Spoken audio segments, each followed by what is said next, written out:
and welcome to East Brunswick High School, where tonight the East Brunswick Bears take on the Sayreville Bombers in a key Middlesex County wrestling match. Hi, I'm Meggiolaro, and joining me this evening for tonight's match is former East Brunswick High School wrestling coach Paul Quirk. Paul, welcome to tonight's event. Thank you, John. Paul, Sayreville comes in 7-1, East Brunswick 7-0-1. Looks like could be a tough match tonight. Should be a good one. Paul, you wrestled, and obviously we're a coach here at East Brunswick. Dual meets, how important are they in terms of team development, individual development? Oh, I think they're extremely important. The whole matter of team points a few years back when they changed the scoring, rewarding people for major and superior decisions, I think it's made the dual meet that much more interesting, where back in the old days it used to be a pin and then just a decision. Now you get rewarded by team points. Looks like Sayreville has a few fans here tonight. This could be a noisy one. Paul, as we go on tonight, I would like you to provide us with some background in terms of the scoring and some of the moves we might see. I'll try to do that. And until we get to that point, let's settle back and watch a good match. Okay, thank you. Okay, we're gonna go, guys.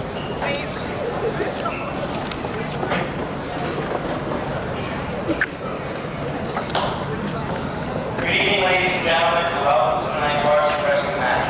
East Brunswick High School Bears will host the Sayreville Bombers. Starting tonight for Sayreville at 100, Bob Thompson. Well, Paul, we're ready to go. They're starting the introductions. And that's Joe Cole from East Brunswick against Bob Thompson at 100 pounds. Starting tonight for Sayreville at 107, John Metz.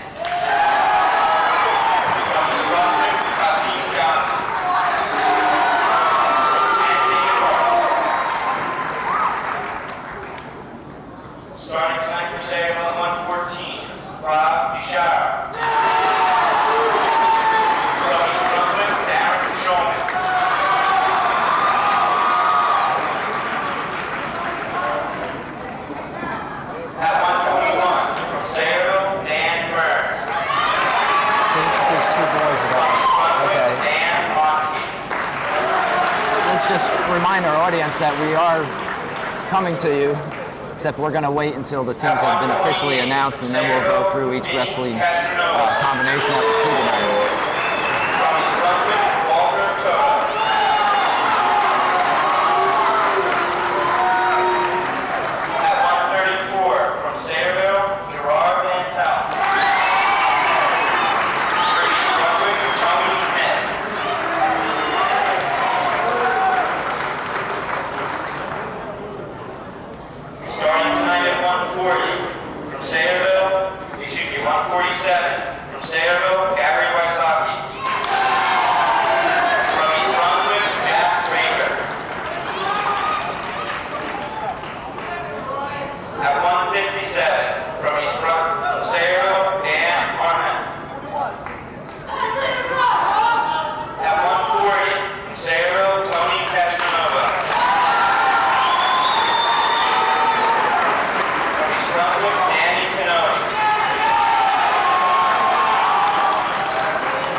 Yeah, this is going to be a highly emotional match, I'm sure.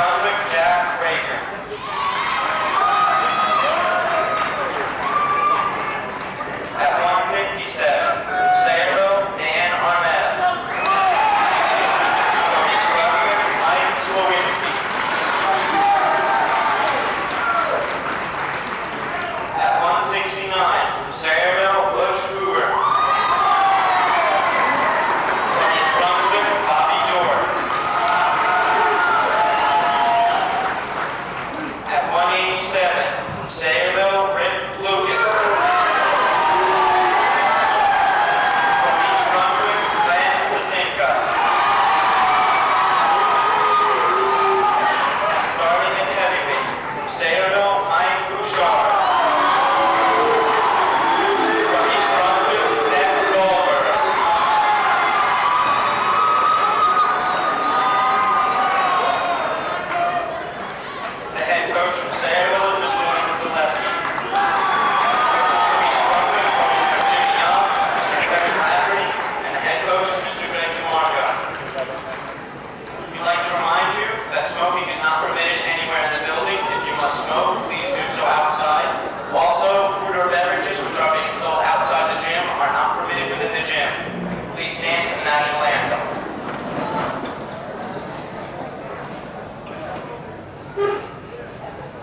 John, I'd like to take the opportunity to point out that I see the official for tonight is Mr. Dan Mahoney. He's a caliber official. He's officiated at the state tournament in Princeton every year. Formerly of Bridgewater, he used to coach there for about 6 years. As a matter of fact, his brother was a coach in East Brunswick for a while. Hugh Mahoney helped me get started along with Mr. Jay Doyle back when I started coaching. Okay, Paul, we're about ready to go.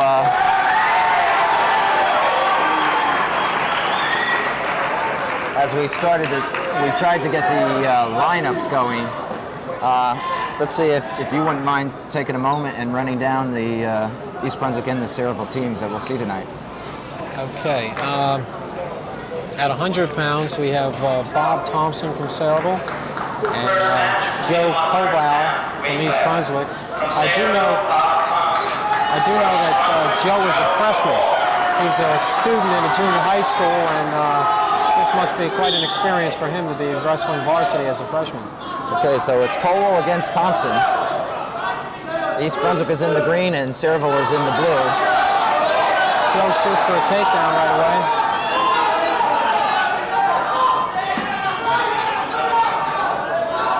You get a counter there.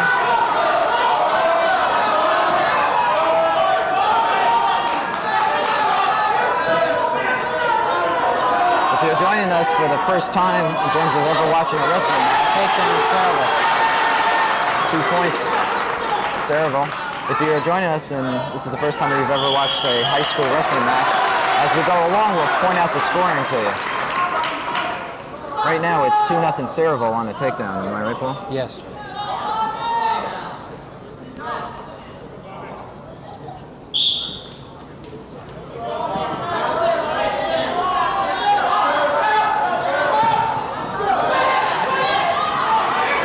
Exchange here, John, it looks like. Thompson is still in control.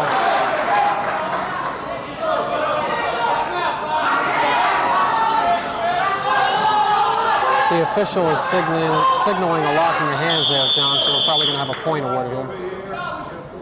Which is illegal. Yes. You cannot clasp the hands, right? Yes, they usually allow the move to continue for a few seconds so that they're not giving one boy the advantage. And when they see there's going to be no improvement of the situation, then they stop it and award the point.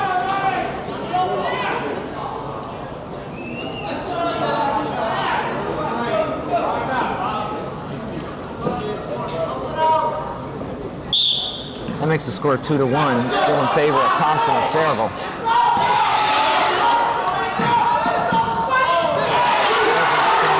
Two reversal. East Brunswick has taken the lead, 3-2. We're still in the first period at the 100-pound level. This is Cole versus Thompson. That was a nice quick move when he hit the mat there. That's very difficult to teach. Thompson was returning him to the mat. It's okay to lock your hands in a standing position, but as soon as Koval hit the mat, he initiated a move, which takes some wrestlers a long time to learn that. That's amazing since he's a freshman. Yes, I was impressed with that.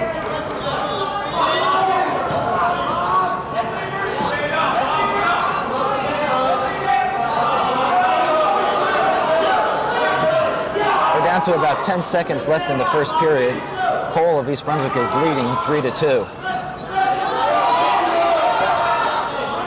And that should be it for the first period. So after one period, East Brunswick is leading 3-2 in the first match of the evening. Silva had the odd choices here. He chose the offense.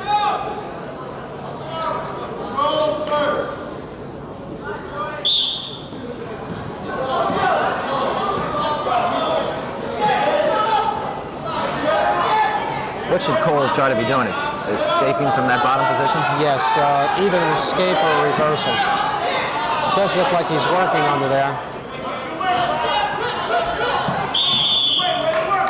And of course, if the wrestlers go outside of the white circle, they are brought back to the center to begin again.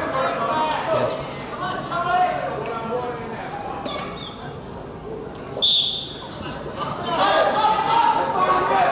As we said, East Brunswick comes in 7-0-1, and Sayreville is 7-1. So this is a key Middlesex County matchup.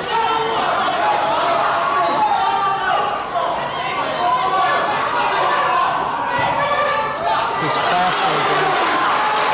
There's a reversal for Cole, 2 more points, and he's now in the lead 5-2. We're in the second period. This is the first match of the evening.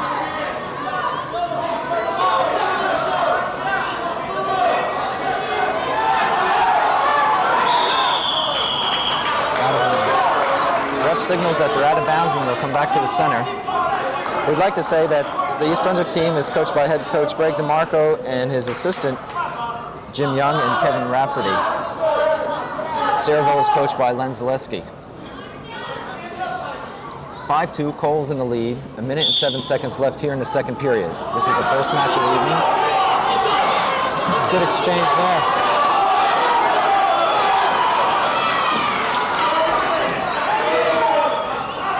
It's good to see that aggressiveness out there. He's near a pinning combination, Paul. Yeah, he's got him in the cradle. He lost it. He looks to be too high on. Yeah, he's too high. He should be sagging down and fixing it up a little bit. He's young. Yeah. But he looks impressive this evening. And Thompson's not going to give in. A pin in this match could be a deciding factor. We don't know how close the team score will be, so. The referee is looking closely as Cole is trying to turn him over on his back. Thompson is up on his knees now. I believe he's earned at least a 2 near fall there, but the official won't, he's holding 3. He won't award it until the combination is broken. So he'll be getting 3 more points. That's the end of the second period. You want to explain that a moment, Paul? Near fall? Yes, it's the amount of time he has his shoulders in the correct position. It has to be a continuous 5 seconds in order to earn 3 points, which he earned there. As a matter of fact, now this individual bout score could be important. As I mentioned earlier when we first came on the air, with an 8-2 score, it is possible if they continue and maybe he gets another near fall or something here, we get a margin of 8-11, he would actually earn 14 points. Okay. And that's all part of the team scoring concept. Yes, every little point. When it comes down to heavyweight, you can't go back and redo these. Okay, we've just started the third period. The first match here at 100 pounds, Cole versus Thompson, and Cole is leading 8-2.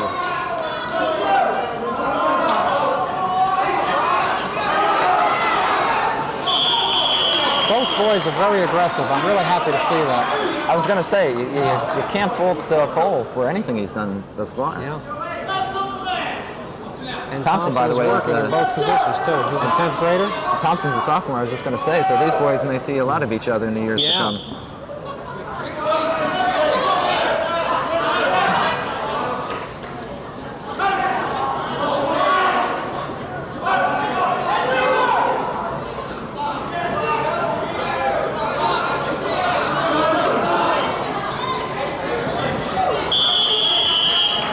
Looks as though Cole is trying to bury that head under. It looks like he's going for another cradle.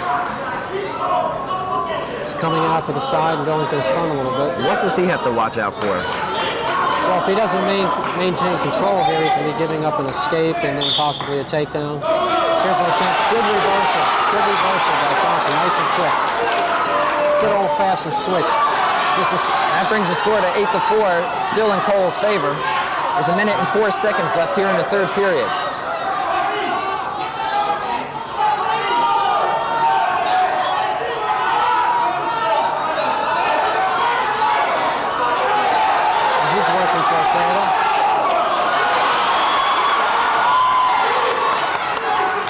Seems to just let go of him. He was attempting a pinning combination and got a little reckless on it. And Cole gets 2. Thompson's almost escaped. It's now 10-4 with 30 seconds left in this match. It's been exciting. He should be working up the body now. Here we go. Power half. We're down to about 20 seconds. Cole in the lead, 10-4 at 100 pounds. Thompson on the bottom for Sayreville.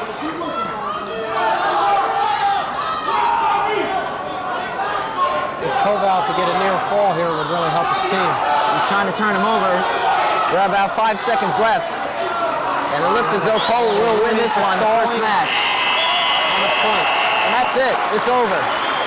Joe Cole beats Bob Thompson in the first match of the evening, 11-4.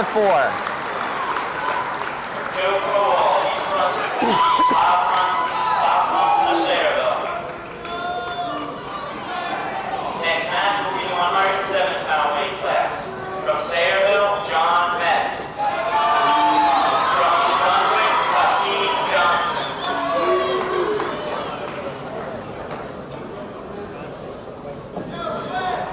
Okay, Paul, we go to Have a winning 50-50 number,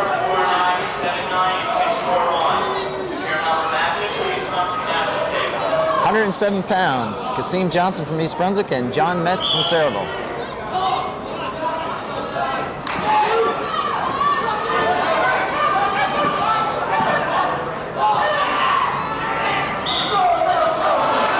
And they're out of bounds. I don't know if Johnson is their usual starter here. I believe it's a wrestler, Dave Carton. I don't know if he's injured or possibly out with an illness. I really don't know.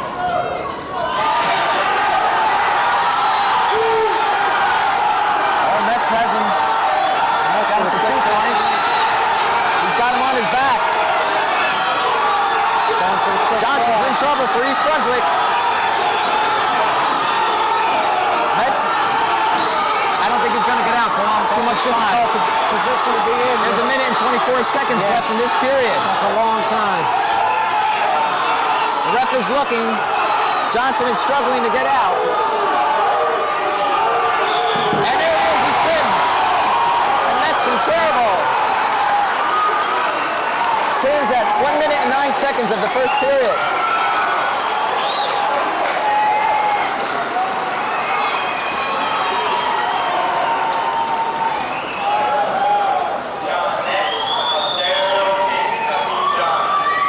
Much time, did he? Yeah. I believe this may have been Johnson's first varsity match. It's kind of tough breaking in and getting started.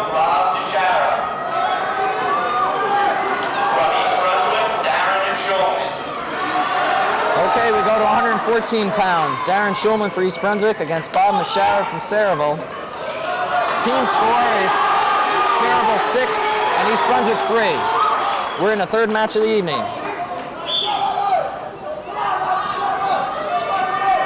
Schulman's a veteran. It'll be interesting to see what he does. Yes.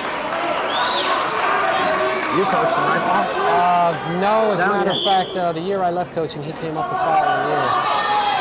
Very talented young man, though. You'll notice he uses quite a bit of variety on his feet.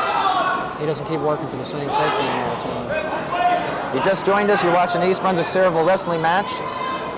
We're into the third match of the evening. Sayreville winning 6-3 on the basis of a pin by John Metz at 107 pounds. This is Darren Schulman, and he's got Bob Meggiolaro on his back.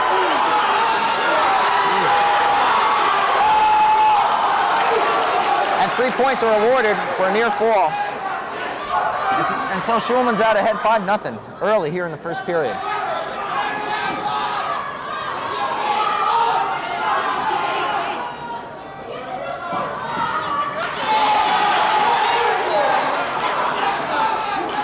Meggiolaro escapes for 1 point.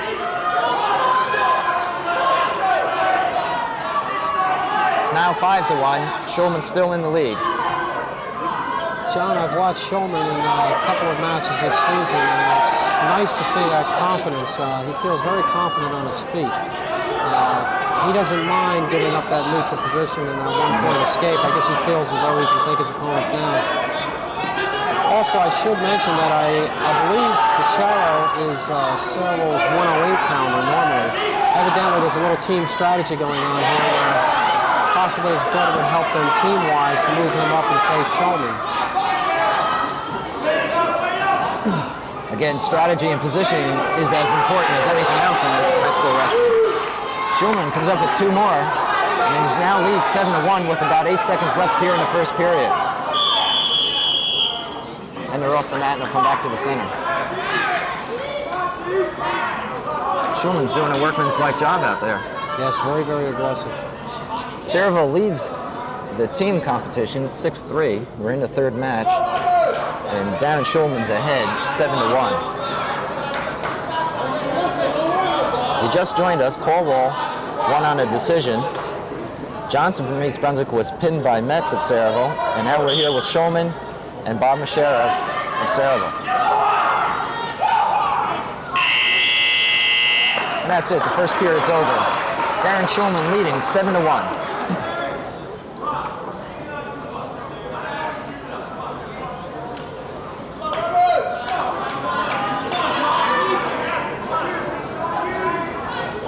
Schulman will be on the bottom to start off the second period. There are 3 two-minute periods in high school wrestling.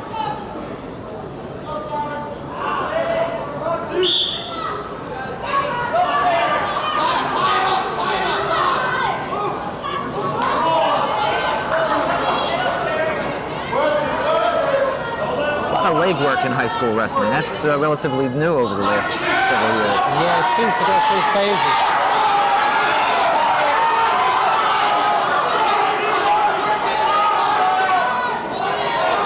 Got him tied up there. Yeah, I'm surprised he let him get both arms. It's a little sluggish off the start whistle there.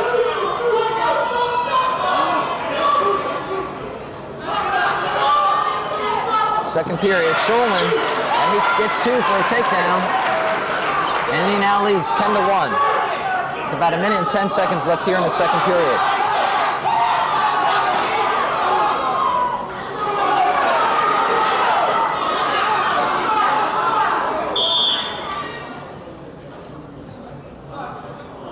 Well, he may explain what happened. The ref has called a timeout as Meggiolaro appears to have a bloody nose or some other type of minor nose injury. I don't think it's anything serious. He's being looked at by his head coach, Len Zaleski, and now by East Brunswick trainer, Phil Hostler. Paul, while we have a timeout, team scoring. You mentioned superior decisions and so forth. Yes, I'm sure we'll see that tonight in a couple of the bouts. First of all, we all know that a decision is 3 points for the team. However, if the decision is by a margin of 8 to 11, it's called a major decision and 14 points are awarded. And if you can decision your opponent by 12 or more, you get 15 points. And of course, a pin is 6. So these points are extremely important team-wise. Even from the point of view, the wrestler who is being overwhelmed out there, sometimes if he can score before the end of the last period, he can save a team point for his team, even though he's being defeated. So you can actually think of the team. Okay, Meggiolaro looks like he's ready to go. They've started the action here. There's about 50 seconds left in the second period, and Schulman's leading 10-1. Maybe another neutral coming tonight. Yeah. Looks like he's trying to whip him over, so to speak. Throw him. Yeah, you'll notice his takedowns here. Well, right now he's just counting.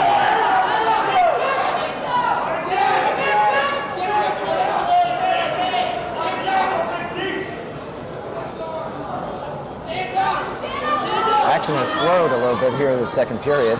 20 seconds left. Headlock. He didn't get his hip into him.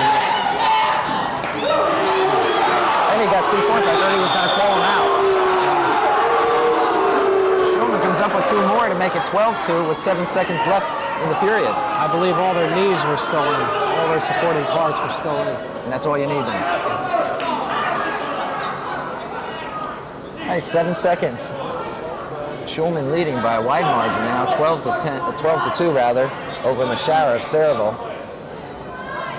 Here in the second period. Team-wise, it's Sayreville 6, East Brunswick 3.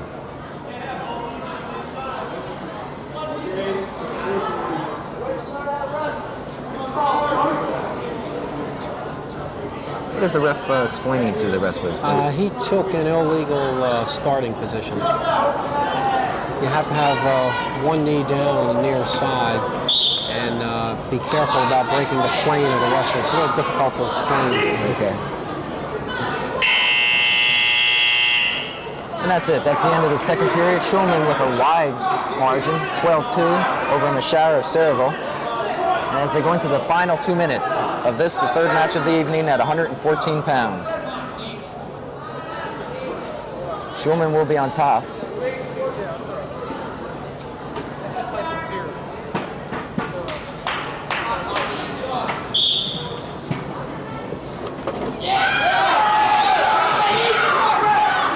Good stand-up on the shot.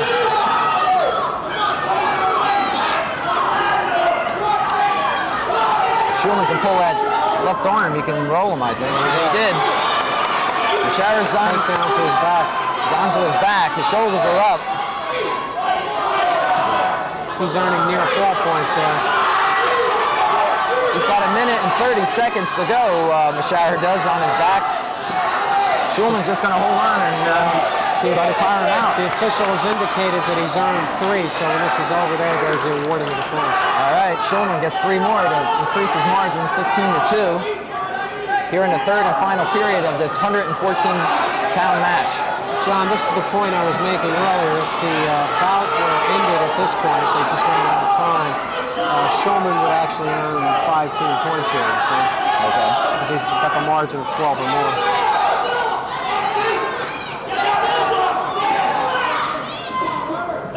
Of course, I'm sure his team and teammates would rather see the fall. And both wrestlers are out of the white circle. So with 47 seconds left here in the third period, Schulman seems to have this match under control. He leads 15-2 and could put East Brunswick back in the lead in terms of team points.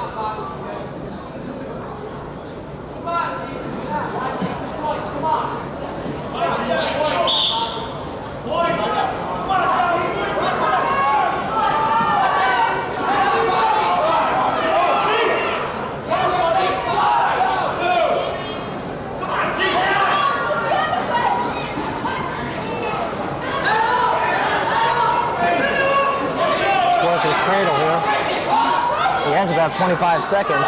Let's see if he can pull it off. He's rolling him over. It looks like his back is toward the mat. 18 seconds left, third period.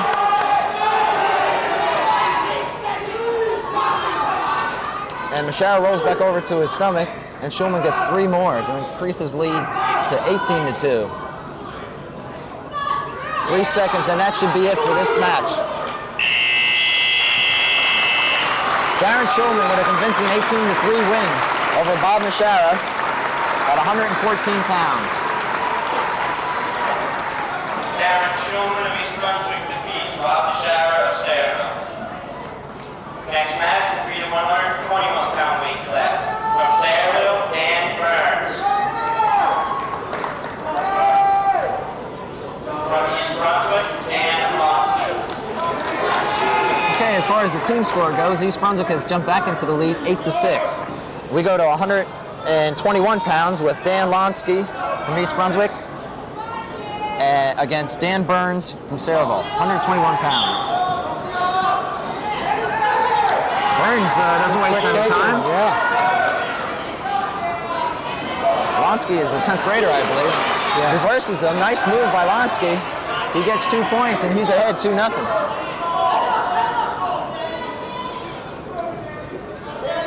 Sean, I don't know if you saw that. I think we might have an error up on the board. I believe he awarded the takedown to Sayreville on that, so I think it should be 2-2. You're right, Paul. We just received notification that it is 2-2. Yeah, and the other 2 was for a reversal. Okay.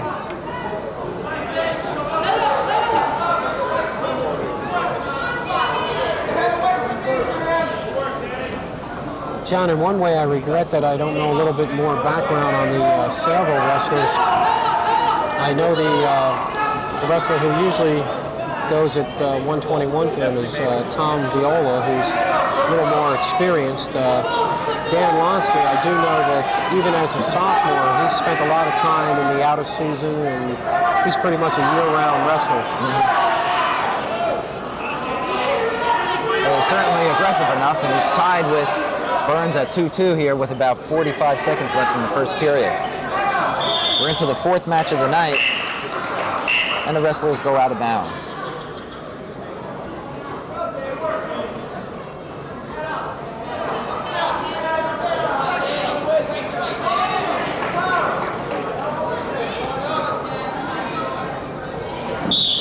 Lonsky's on top.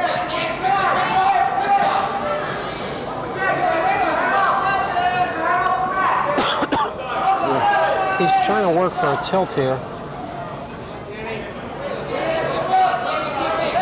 We're down to about 25 seconds. Lonsky and Burns tied 2-2 here in the first period of the fourth match of the evening at 121 pounds. Lonsky's got his back.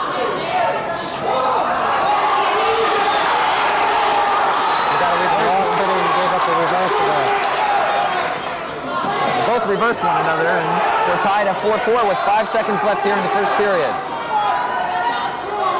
That should be it. So some quick maneuvering at the end of that period, and both Lonsky and Burns are tied at 4-4. As we go to the second period, and Lonsky will be on top.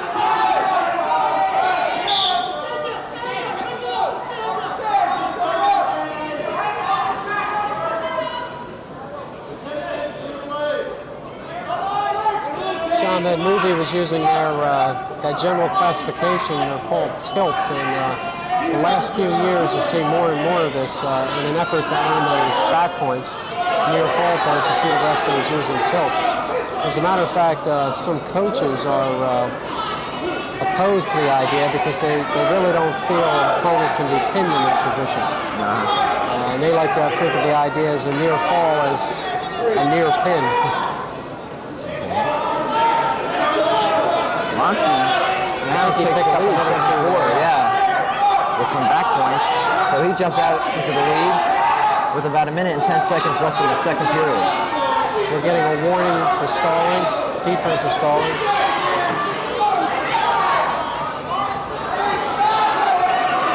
Burns having a difficult time on the bottom, really unable to do anything.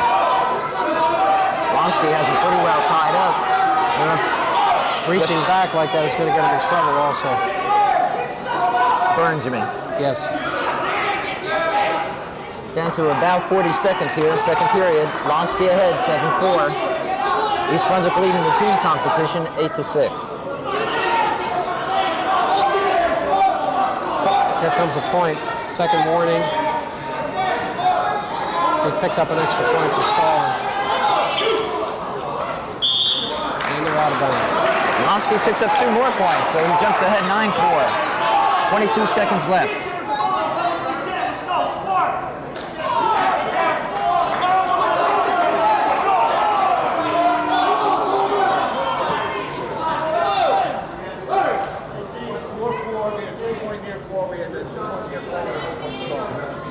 The ref has gone over to the official scorer to explain the scoring. There were a couple of quick exchanges there, and the scorers must have lost the 2 near fall. They've now adjusted the score, and Lonsky's ahead 10-4 with 22 seconds left in the second period, and he's on top still. I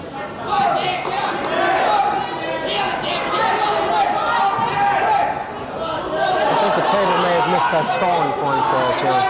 That was the correction. Okay.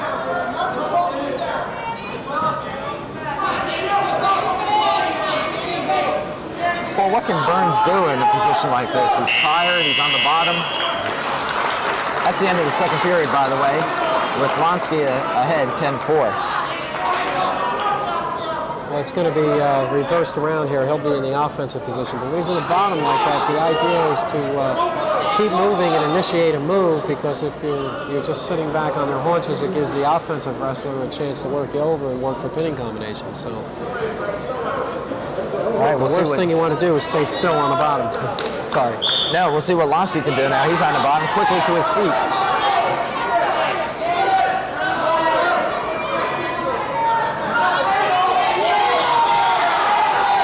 He's trying to cradle here, but it's much too high. He's going to lose it.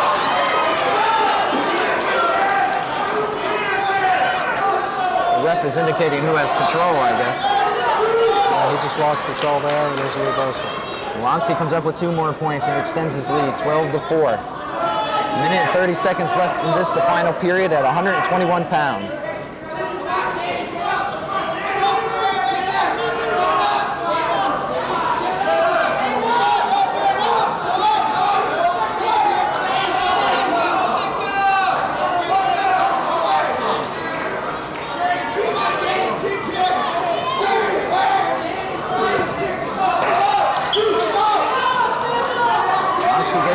more, 14-4.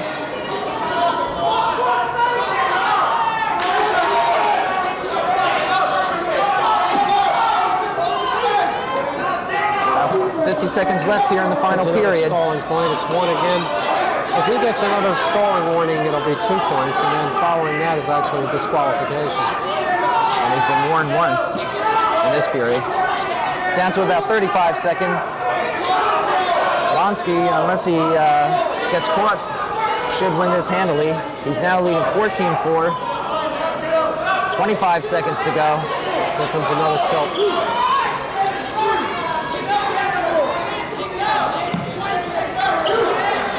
Lonsky picks up 2 more points. It's now 16-4. Down to about 10 seconds. Lonsky's working hard. He's looking for that pinfall. 4 seconds. If he doesn't give up any points there, it looks like he's earned a superior. And that's it. Paul Lonsky, 2 more back points. And he's up to 20. I'm sorry, 18-4. Paul Lonsky. Dan Lonsky. I'm getting caught up in the excitement of all this. Yeah. Dan Lonsky. Dan Lonsky of East Brunswick decision. Dan Kerman from Sayreville. An 18-4 Next decision. match will be the 128-pound weight class from Sayreville, Vinny Casanova. Castranovo is coming into this bout 9-1, John, and he's up against Walter Toto, who's also a freshman. The East Brunswick team is very young. Okay, East Brunswick's team lead hasn't been increased. They now lead 13-6 as we go to the 5th match of the evening, 128 pounds. Walter Toto of East Brunswick against Vinny Castranovo of Sayreville. First period action.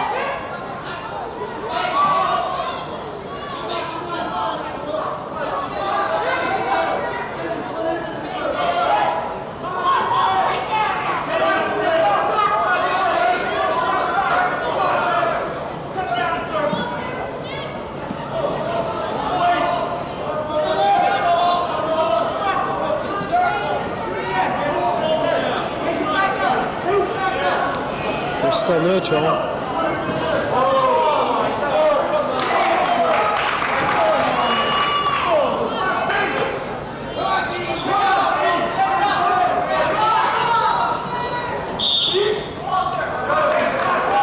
Both wrestlers fighting one another from the standing position. No one has taken the lead yet. And there's a minute left here in the first period.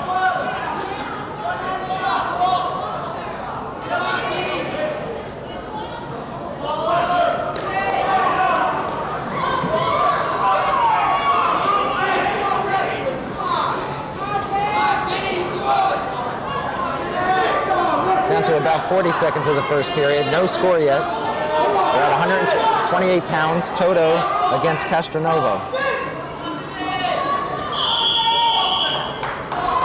And they'll come back to the center once again.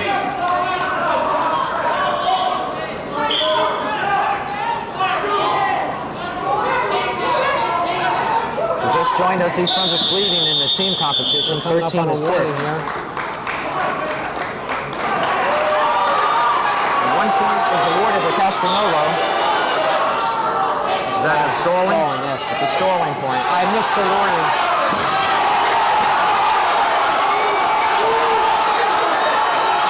And takedown. Toto looks to be in trouble at this point. 6 seconds left in the first period. He rolls over Castranovo. Castranovo is able to retain control, and that's the end of the first period. That was an interesting exchange there. Castranovo leading after 1 period, 3-0. At 128 pounds, and Castranovo will be on top.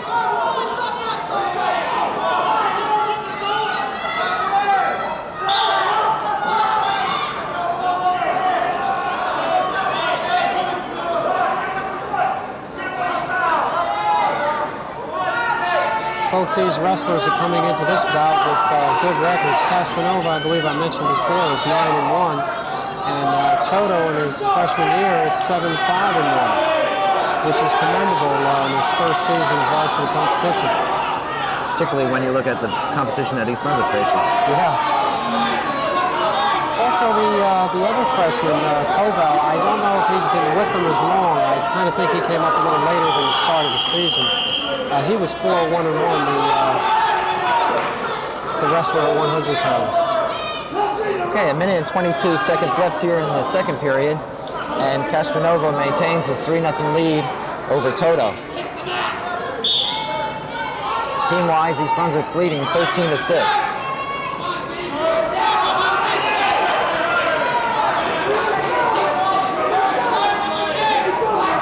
Nice crowd on him tonight, Paul, and yes. They've been rather quiet. We thought we were going to have a real ruckus here. Yeah, the introductions were the loudest, that is.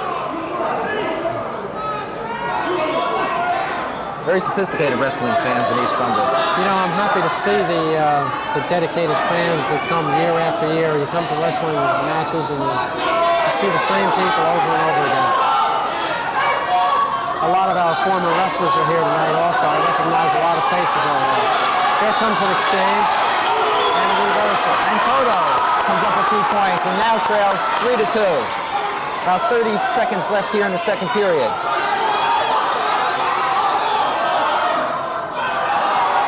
He looks to be up a little high on him.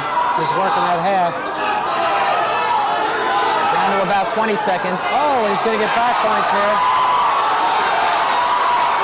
His older brother used to work that move quite a bit, Antonio. He's got 8 seconds to see if he can pin him before the end of the period. 5, 4, 1, that's it. But he'll get 3 points. So Toto, after a rather slow start, takes the lead 5-3 at the end of 2 periods. He wasn't all that aggressive on his feet, but it looks like he's calming down a little bit now and opening up.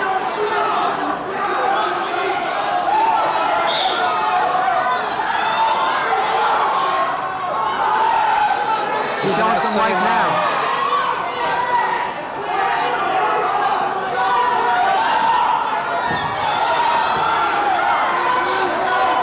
Castronova is just looking for anything to get out of that bottom position.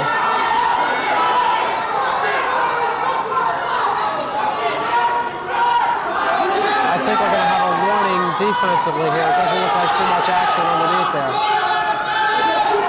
Yeah. That's why you're here with us tonight, Paul.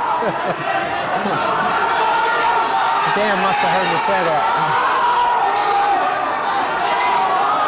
Toto is really showing some life. He's looking for a pin. He's got a minute and 12 seconds to do it here in the final period. He leads 5-3. There he goes again. There he goes.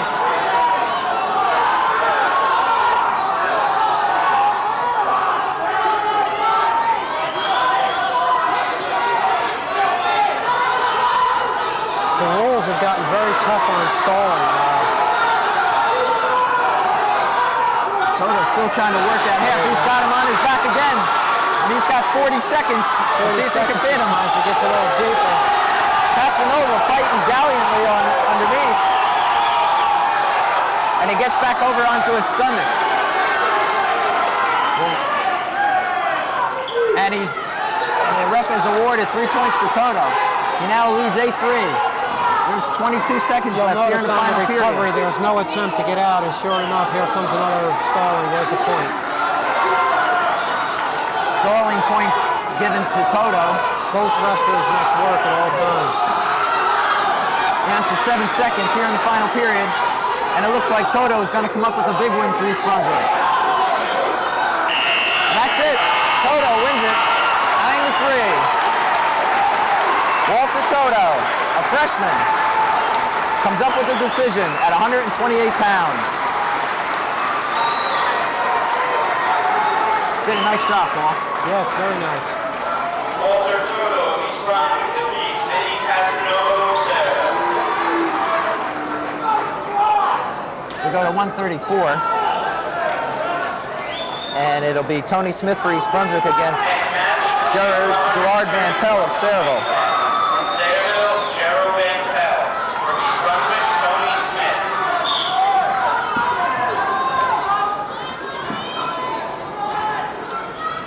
The win by Toto increases East Brunswick's team lead to 16-6 over Sayreville. We're in the sixth match now, 134. Smith for East Brunswick, Van Pell for Sayreville. First period action.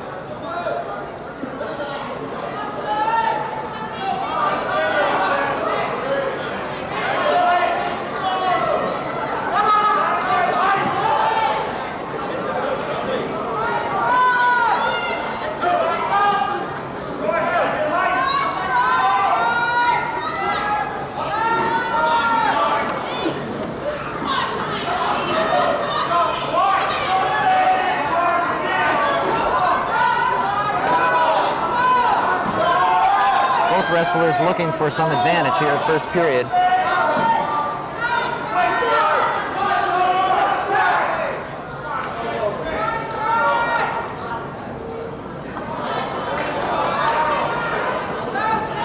looks like to be a stalemate at this point, Paul. Yeah, they're both tied up. Here comes it looks like a variation of a barrel roll and a dump ball. Crowd doesn't like that call. Actually, there was no takedown, and any action that occurred was outside the boundary, so In effect, there's no point. really they're getting excited over nothing. Now there's a takedown. Okay, so Van Pell draws first blood with a takedown and takes the lead 2-0. 34 seconds left here in the first period.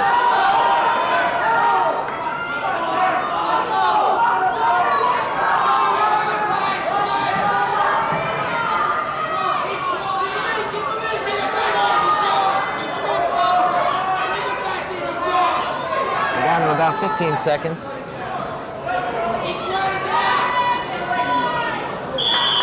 And the wrestlers go out. We've got Smith of East Brunswick against Van Pell of Sayreville. I think we have a nosebleed here, John. And we have a timeout. Van Pell is going to be looked at by the Sayreville coaching staff. While we have a timeout here, I thought we'd mention the coaches. I'm very happy to see Jim Young in the corner of East Brunswick. As you may well know, that Jim is a former wrestler here. He had a brilliant career as a high school wrestler, and also in his college days. He also works with Greg DeMarco, who was my assistant when I was coaching, and the young man behind the bench is Kevin Rafferty, who's been involved for quite a few years. At Sayreville, we have Len Zaleski. I believe Len's in his 7th or 8th year, and he has done a fine job with their program. Under his direction, they have really become one of the respected teams in Middlesex County.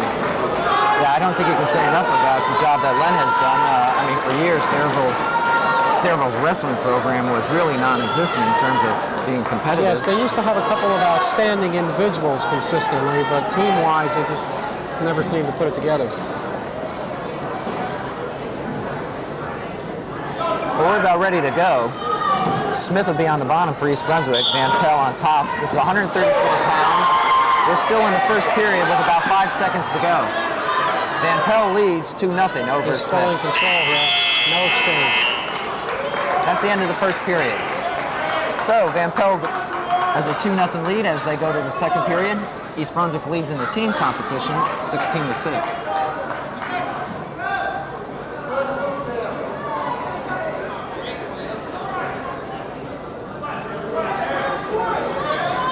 Smith will be on top for East Brunswick as they start the second period.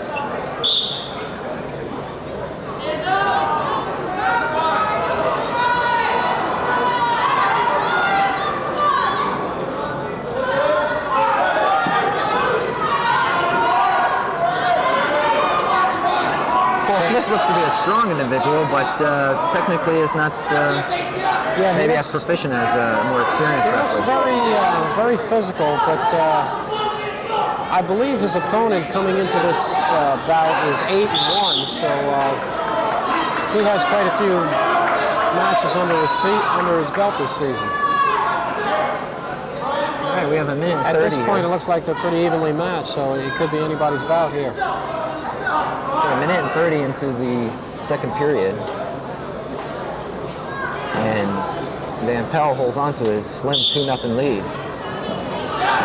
Smith is on top as they roll around. And we're going to go into reversal. We have a reversal here, it looks like.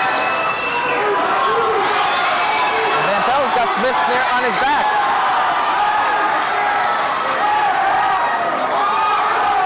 He's earned at least 2. And the ref signals 3. And Van Pelt takes a 7-0 lead over Smith.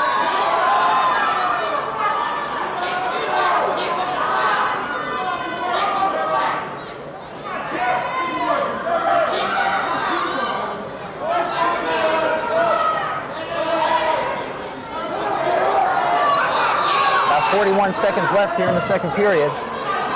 You may see a little stalling warning coming up here. Well, not now. He's starting to move out on the bottom.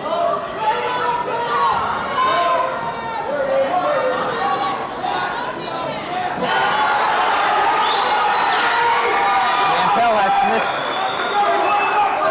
with his back showing once again.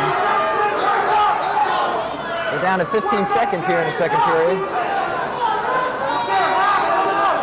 We're close to being out of bounds. 3 more points have been awarded to Van Pelt. We now reach 10-0. So after a slow start, Van Pelt has made his move, leading 10-0 with 6 seconds left in the second period.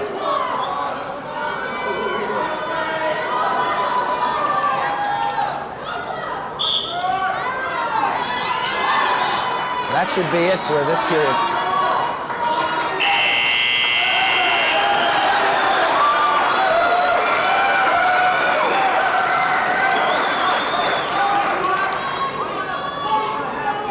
Okay, third period action at 134 pounds.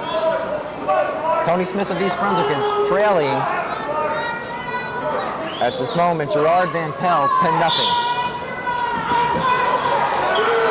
Nice move by Smith. And he gets 2. And Van Pelt comes right back.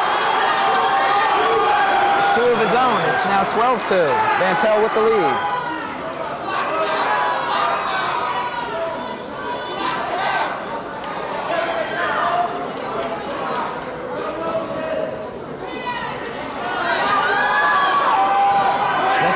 Something to get out ahead.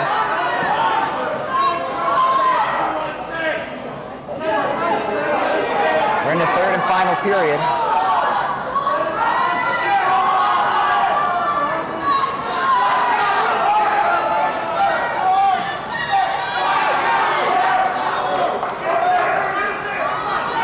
Smith on the bottom for East Brunswick. He trails 12-2. Minute and 5 seconds left in this match. East Brunswick leads the team competition 16-6. I think you're going to see a stalling line. I was just going to say, Tony Smith hasn't done much on that bottom position.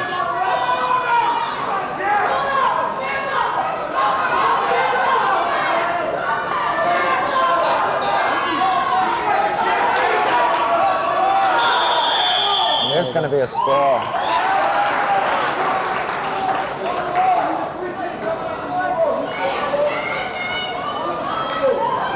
Once again, the referee is calling over the Sayreville coaching staff to take a look at Van Pelt's nose, which has been bleeding from about the outset of this match.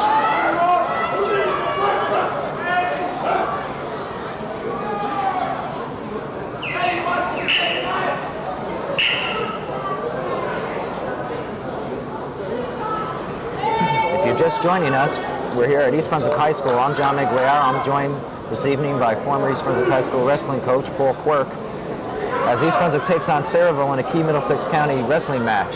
East Brunswick leads the team competition 16-6, as we're in the 6th match of the evening at 134 pounds, with Tony Smith going against Gerard Van Pelt of Sayreville.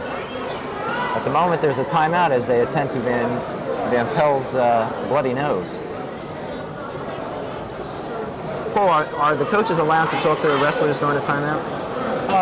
Yes, they don't really allow too many timeouts except for an injury or a nosebleed. Actually, the official indicates that it's his timeout. For a nosebleed, it's an unlimited amount of time.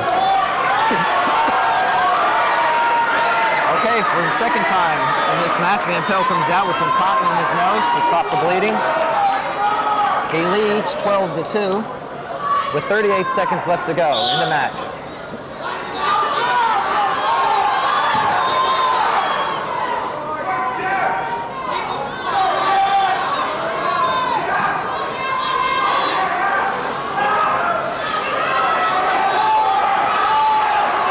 now trying to make something happen. He only has about 15 seconds. Although Van Pelt still has control, it would appear. We have 6 seconds. That should just about do it. So Van Pelt comes away with a 12-2 victory over Tony Smith. That'll be a major decision. Van Pelt defeats Tony Smith of East Brunswick.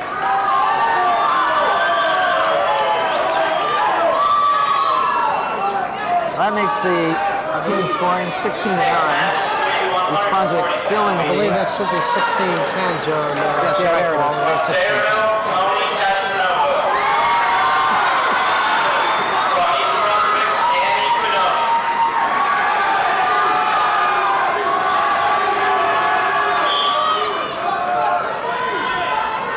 Tony Casanova from Sayreville is one of their Vinny Casanova is one of their team co-captains. He's coming into this bout with a 9-1 record. Quinoni is 8-4 as of tonight. Some nice movement out there by Quinoni. No points, but it was a crowd pleaser.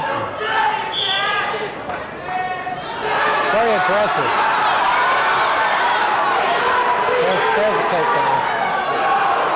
Nice double leg, very good penetration. So Quinoni already goes up 2-0. We're in the first period. Here comes a possible roll here.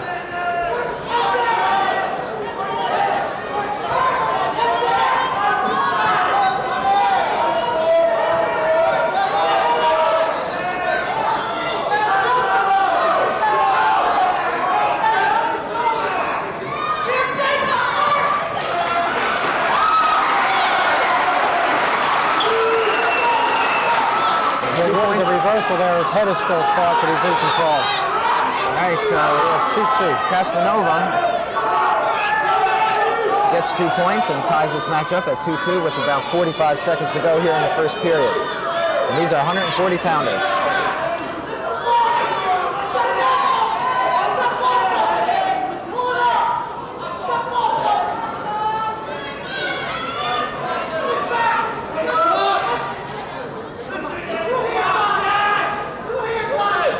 Doesn't look like either wrestler is doing much at this point. Well, their legs are pretty well tied up there. Stalemate, good call. Okay, with 22 seconds left here in the first period, it's tied 2-2 between Danny Quinoni of East Brunswick and Tony Castronova of Sayreville.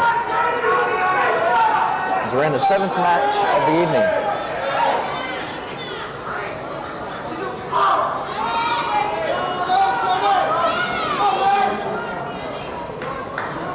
Caution against Sayreville.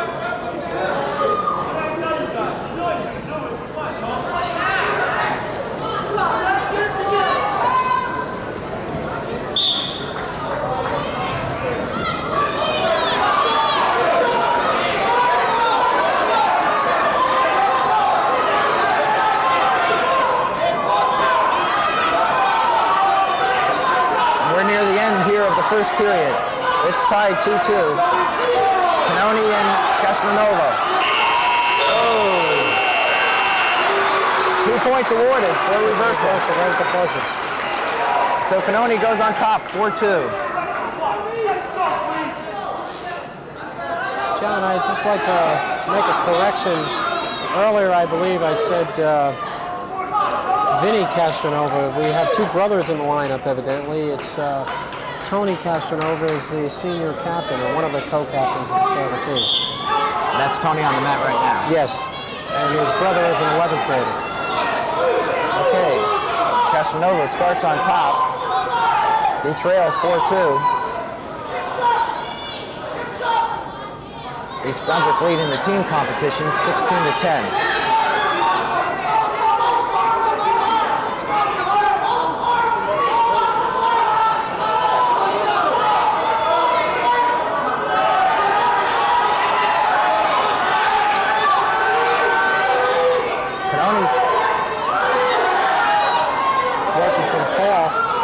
was close.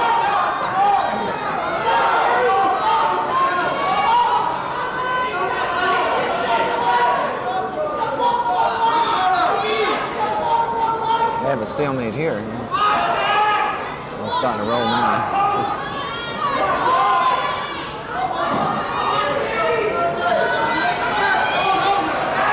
That's Casanova Sayreville on top. He seems to work the legs quite a bit. He trails 4-2. And we're down to about 43 seconds left here in the second period.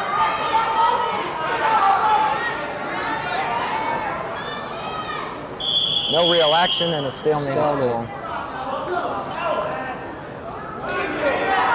So Canone leads 4-2 over Castronova, 140 pounds. We have 38 seconds left here in the second period. East Brunswick leading the team competition, 16-10.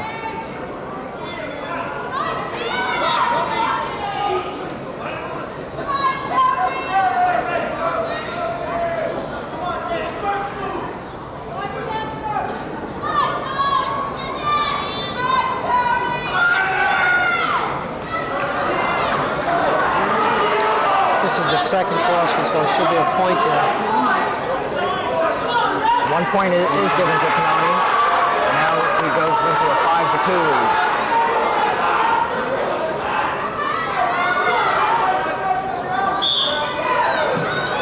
"35 seconds left in the second period. Canone of East Brunswick on top, 5-2.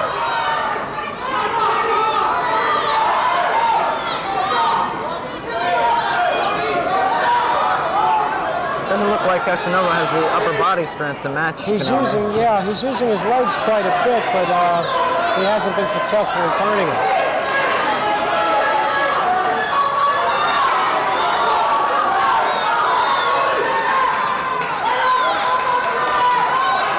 Five seconds left in the period, and this is how it's going to end up.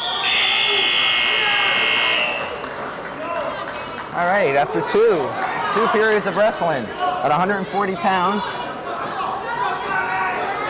Canone of East Brunswick leads 5-2 over Castronova.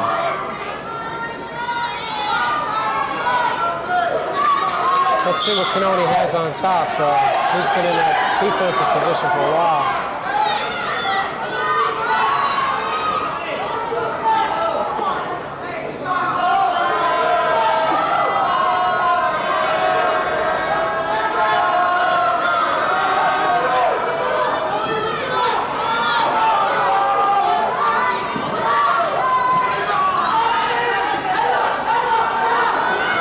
The arm barred up there, but he hasn't been able to do anything with it.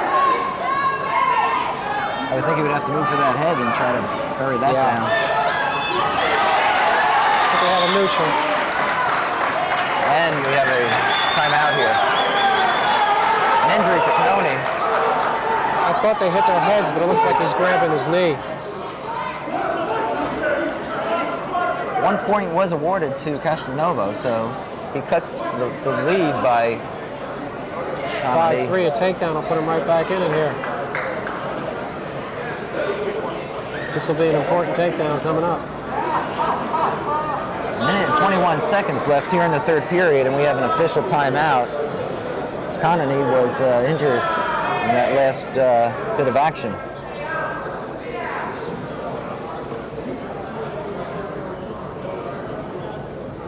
John, I believe he pronounces that last name Canone. Canone. Well, if we've butchered Dan's name in any way, we do apologize. In all fairness, this is the first time we're seeing some of these names, and we're doing the best we can. But Danny C is ahead, 5-3, with a minute and 21 to go here in the final period of their match at 140 pounds.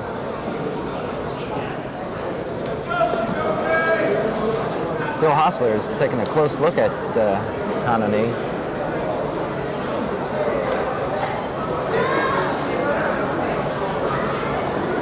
Checking his eyes. You may be right, Paul. He may have been hitting. I think he might have been hitting the head. That's why Phil is checking him over there. He might have got stunned a little bit.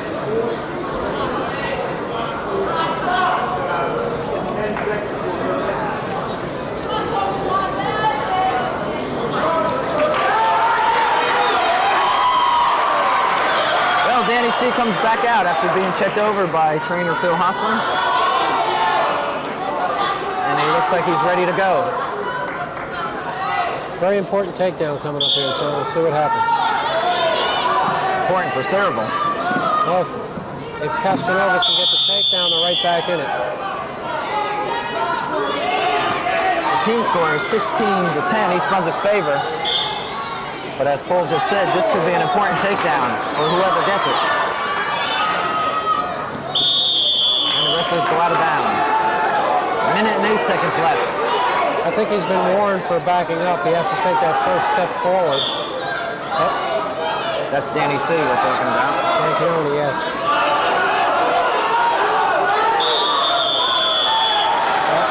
There's a point. And you're right, that makes it that much more interesting. Now it's 5-4. Castanova only trails by 1 point and has the opportunity for a takedown, and he's going after it.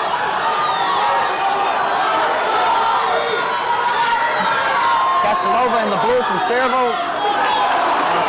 Connolly from East Brunswick in the green. It looks like Danny C has the best of it right now. Got the fans excited a little bit. 35 seconds in this match. There's a takedown. And 2 points for Danny C. Gives him some breathing room. It's now 7-4.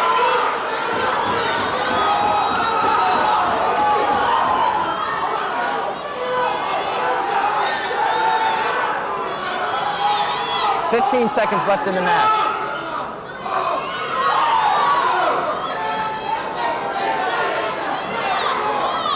We're down to 5 seconds. It looks like this match is going to finish out this way. Danny C from East Brunswick on the decision. 7-4 over Castanova.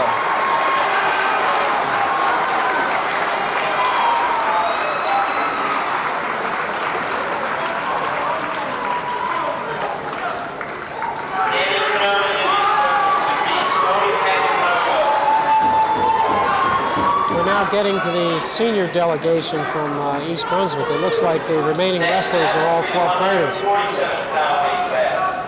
From Sayreville, Gary Wysocki.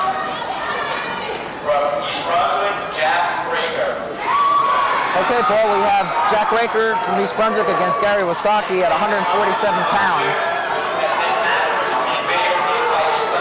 East Brunswick's team lead is now 19-10 over Sayreville.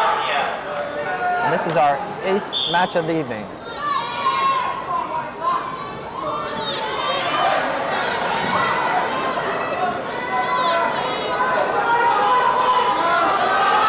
Raker looks quite aggressive here. Yes.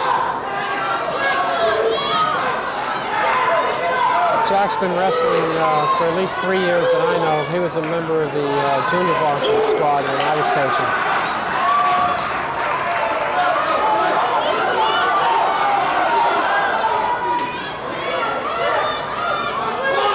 I don't mean this in a derogatory sense, Paul, but Sayreville, their wrestling team looks to be very lean.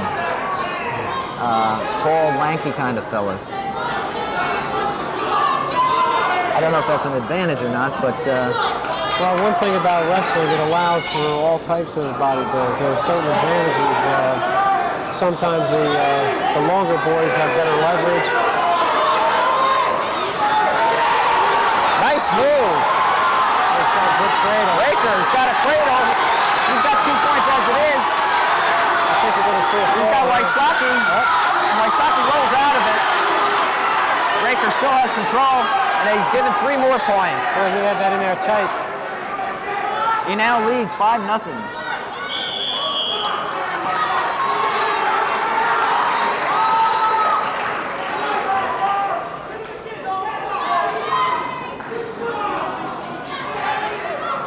Okay, Jack Raker with a 5-0 lead with 38 seconds to go here in the first period. We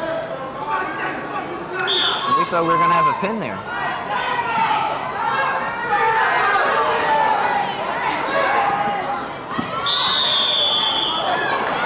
So out of bounds, and they'll go back to the center.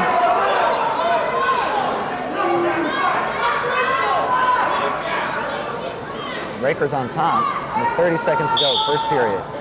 He leads 5-0. Over Wysocki of Sayreville.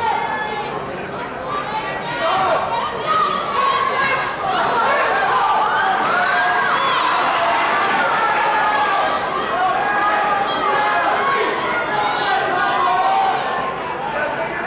We're down to 10 seconds, first period. 147 pounders. Raker for East Brunswick, Wysocki for Sayreville. And that should be it for the first period. 1 second to go.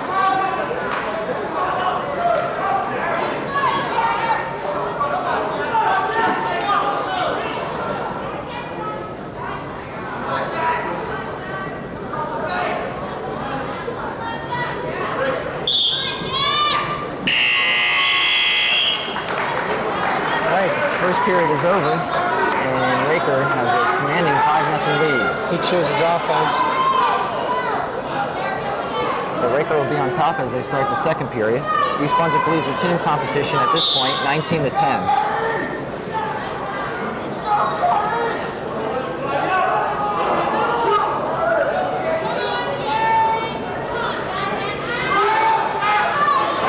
Raker looks like he's trying to go for another half. Roll them over in some way.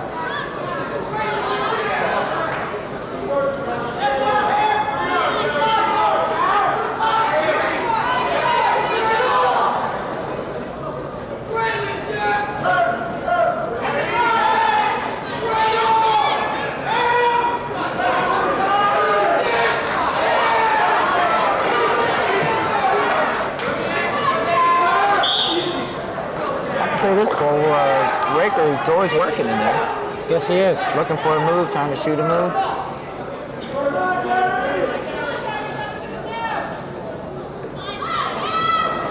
Raker is still on top.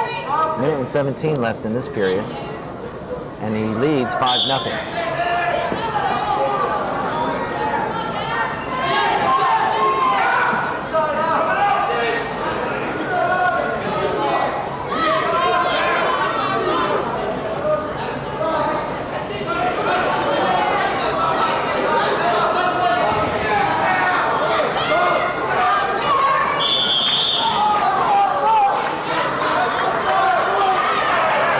With 55 seconds left, second period.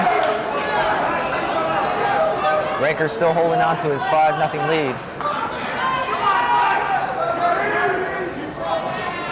He's been trying to work that half in there, but a little unsuccessful with it.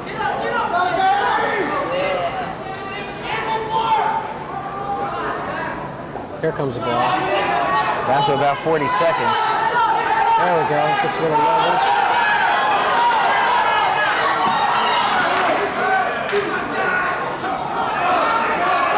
Let's see a neutral here.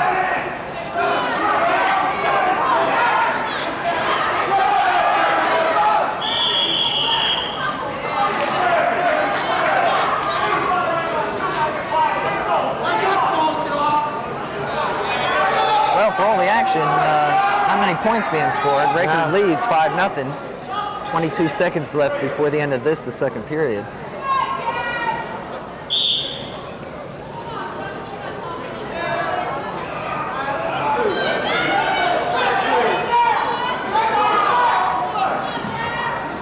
Down to 10 seconds.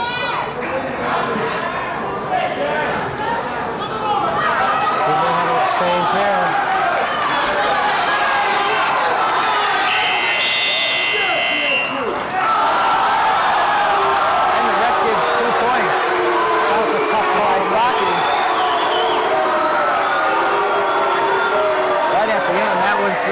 Questionable. Very difficult call to make. The leg was in there, and he had him about 90% reversed. Well, that makes it 5-2 in favor of Raker. He's on the bottom as they start the third period.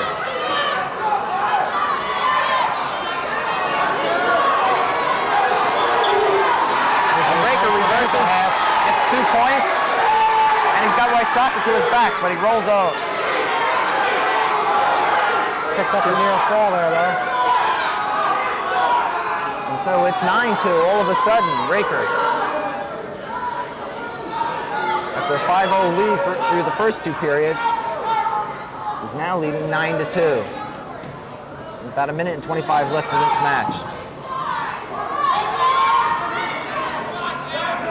East Brunswick has only lost 2 matches tonight, while winning 5.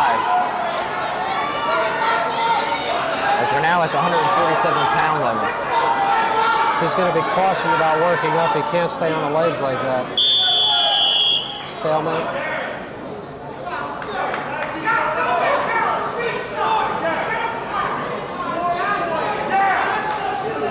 So we'll start over again. 1 minute and 5 to go in this period. Breaker leading 9-2 over Wysocki.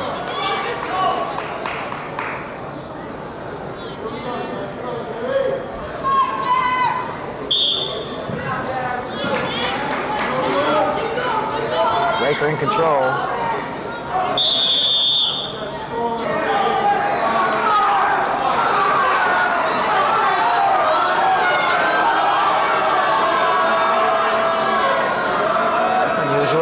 Stall on the top, man. Well, the rule on stalling seems to get tougher every year. I guess ideally we'd like to see the wrestlers working every second they're out there.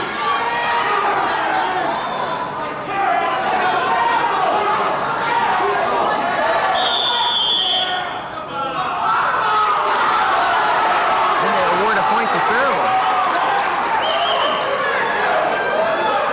Stalling has gotten its share of points tonight, Paul. Breaker's lead is now 9-3 over Wysocki. There's 35 seconds to go, and this is the final period. He's working for a fall there. He's got 30 seconds in which to do it. Breaker in the lead. He's got 20 seconds to go, and this is the third and final period.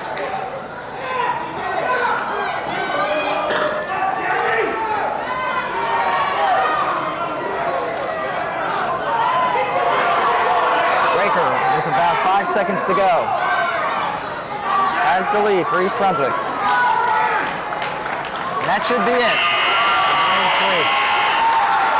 So Breaker comes away with a 9-3 decision.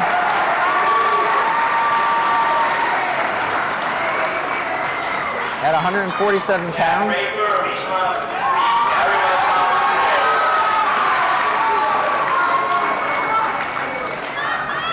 We'd like to inform you that this match will be broadcast on Cable Channel 8 Thursday at tomorrow at 9 p.m., Saturday the 26th at 1 p.m., and Tuesday the 29th at 8:30 p.m. Next match will be the 157-pound weight class from Sayreville and Armetta. This should be a good match, Paul. Yeah, Mike has become quite a wrestler here. For years, people have been talking about his older brother Ted, and he's gone on to wrestle at Duke University. Mike is 9-3 in the season right now, and I believe he has at least one title to his credit. Okay, this is Mike Slewinski against Dan Armetta at 157 pounds. The 9th match of the evening. East Brunswick is leading in the team competition 22-10. First period action here, and Slewinski has a 2-0 lead.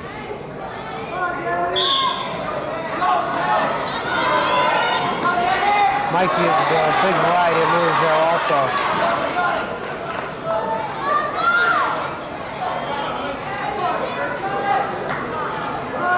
Skilled wrestler. Yes. Very high skill level.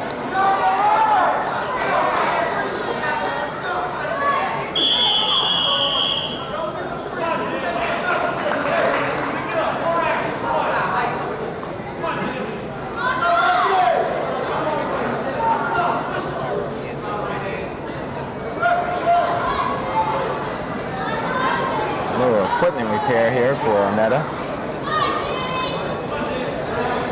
Slewinski leads 2-0 with 1 minute and 16 left here in the first period.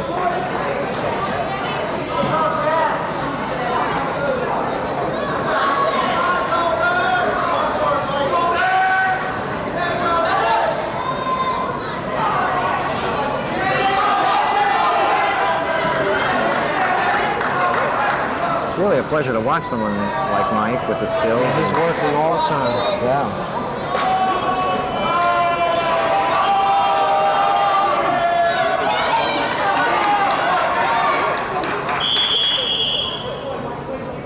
23 seconds left, first period. Slowinski still leads 2-0.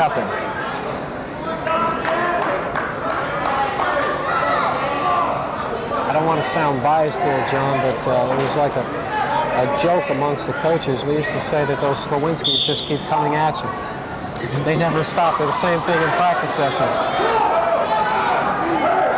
I'm sure if you're a coach, you'd like nothing better than to have 12. Yeah, they use the 6 minutes. They work the whole time.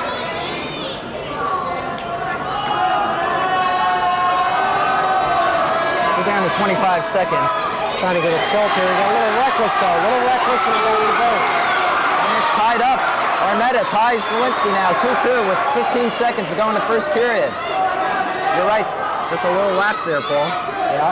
That's all it takes. 5 seconds, first period.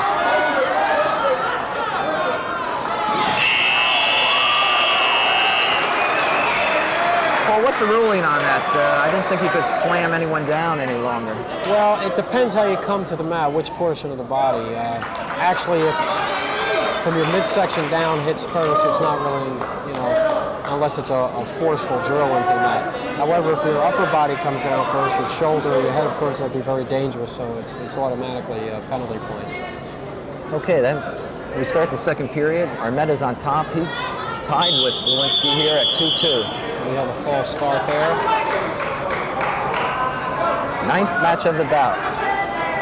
I'm sorry, 9th match of the evening, rather, with East Brunswick in the team lead, 22-10. Getting my wrestling and boxing Looks like he's setting up Peterson here. If he can pull this off, you'll see a reversal and usually followed by a near fall. Nope, he just popped out the back.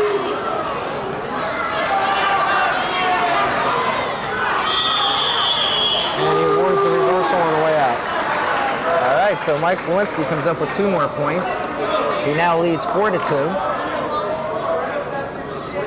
This has been a tough match for Mike. Armetta has definitely not given up on him. Yeah, I believe Armetta is 5-2 coming into this bout, so he's having a good season this far.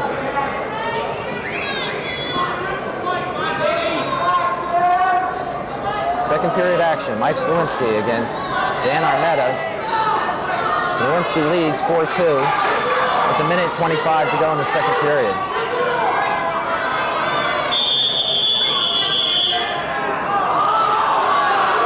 What does that go for? That's a warning for stalling against both wrestlers.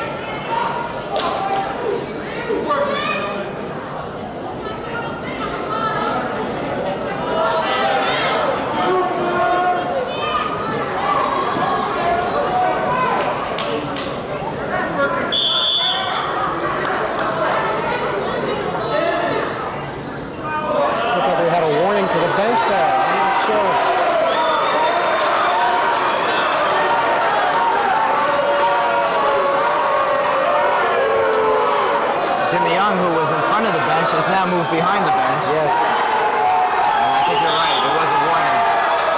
Okay, back to the action. About 45 seconds left here, second period. Slowinski leading Armetta 4-2. After a lot of an action-filled first period, somewhat slowed here in the second. Looks like Armetta is countering these tilts rather well.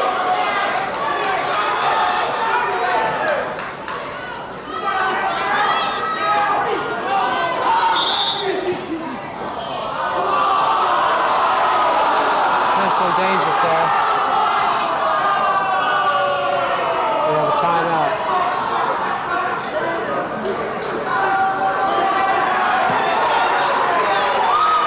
Armetta says he's okay, so we're going back to wrestling. It's still 4-2, Slowinski in the lead, but it's a slim lead, and there's another period to go. We still have 23 seconds here.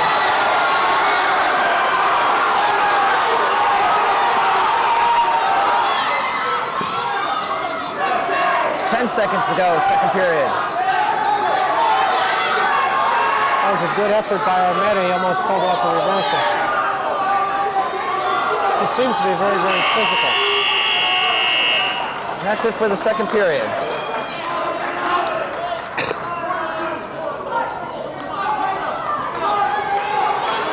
As we enter the third period, Slawinski still holds on to a 4-2 lead.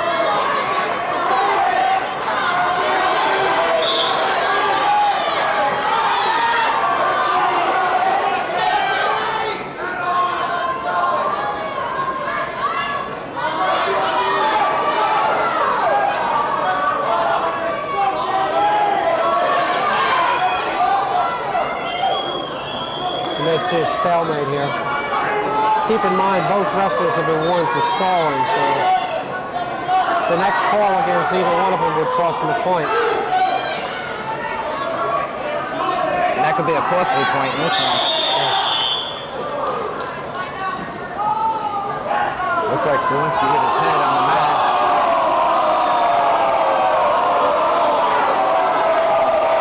There'll be an official Looks like he got timeout stunned a here. little bit.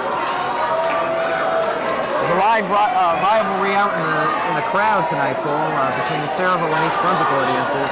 Yes. Nothing uncommon in terms of wrestling.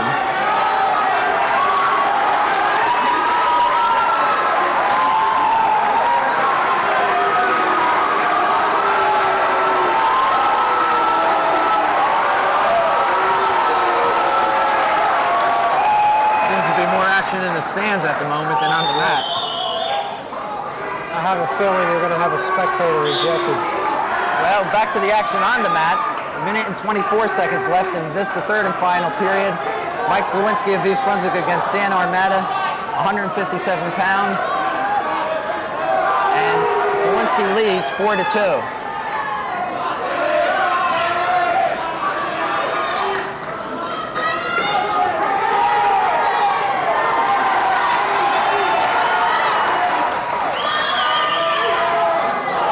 I think you're going to see a stalling call here.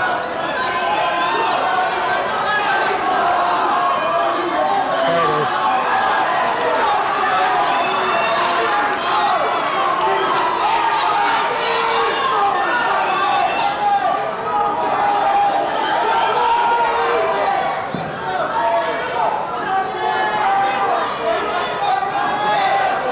Down to 30 seconds.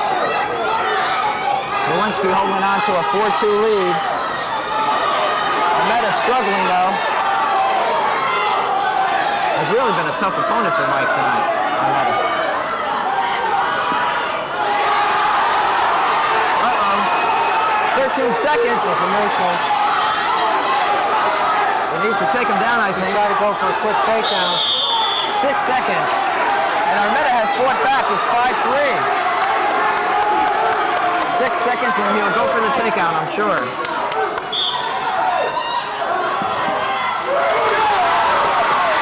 Oh, right down. He tried for a drag there. It backfired on him. And Mike monopolized on it, picking up a takedown, ended near 4. So Armetta with 6 seconds trying for the takedown. The move backfires on him. Yeah, that And would be gets 9-3. Slawinski a 9-3 lead. 9-3 win, rather. Next match will be the 169-pound weight class. Sayreville Butch Brewer from East Brunswick, Bobby Dorr. All right, East Brunswick increases their lead in the team competition to 25-10 over Sayreville. We go to 169 pounds, where we have Butch Hoover of Sayreville against Bobby Dorr of East Brunswick. We have two seniors battling here. Hoover is the other senior co-captain for Sayreville. I'll have to be objective here, John. Bobby is one of my students in class. He handles himself rather well in a wrestling mat, too.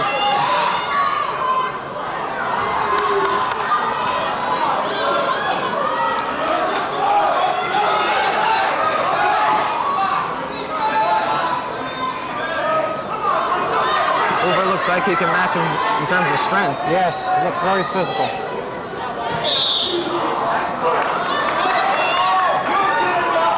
missed a good portion of last season. He had a shoulder injury, which he sustained early in the season. He missed the entire season, so this is a very important year for him, his senior year. And he starts off with a Nice reverse duck under two. Stuck under takedown.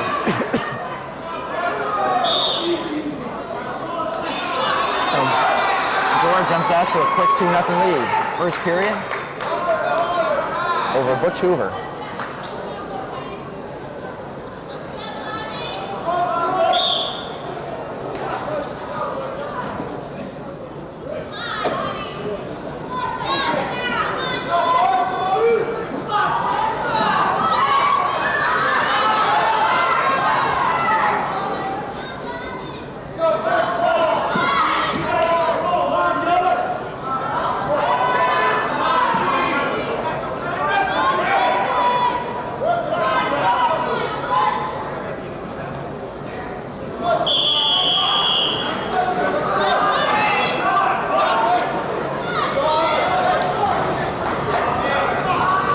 Nursing a wrist injury or a hand injury, Paul? I'm not sure. I see the taping there. I'm not sure, John.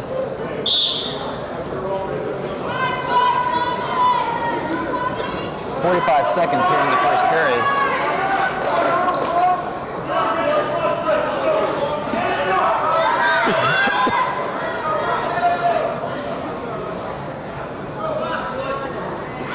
Dorr on top, 2-0.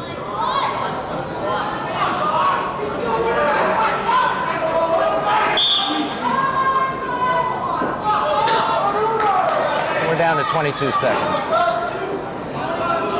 169 pounders. Dorr of East Brunswick and Hoover of Sayreville. Dorr on top at the moment, 2-0. Still in the first period.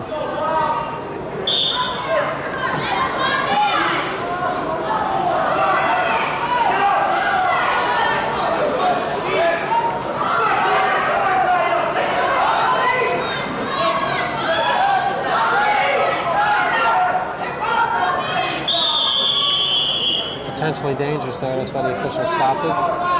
That knee was going the wrong direction. Well, I can't help but notice, but Dorr seems to get up and favor that right wrist. Yeah, I'm not sure what's going on there. We might keep an eye on that as we get into the third period, as the first period is just about over, and Dorr leads 2-0. You have to be very careful with these young athletes and injuries. Sometimes the fans lose sight of the fact that that's the official's primary obligation out there, is for the safety of the boys involved. It's better to stop a potentially dangerous hold than to have it go beyond a certain point and have someone get injured. It's a good point, and we tend to lose sight of that when we come out as fans. Sometimes it just happens to occur when there's about to be points awarded, but so be it. The ref has to call them all the season.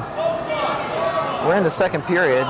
Dorr against Hoover at 169 pounds, and Dorr is leading 2-0.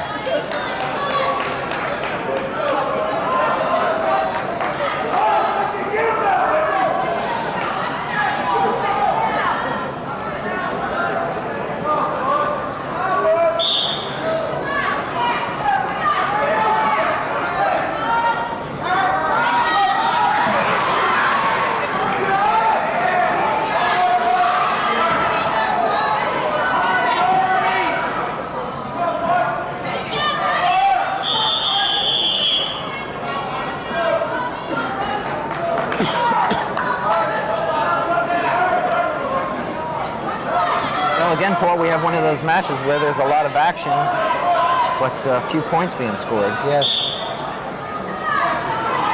And that's not a derogatory statement in terms of either wrestler. It's just the way that match happens to be shaping up.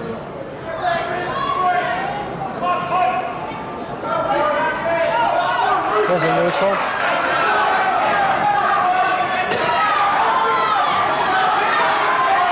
Good drag, nice. If he brings him to the mat, notice no points are awarded. Now he's going to award the points because he's in control. All right, so Dorr jumps out in front, 4-1 over Hoover, with about 45 seconds to go in the second period. There's not much action in that defense. I think you're going to see a call coming up here. Oh, Maybe he's injured. Adjustment of headgear.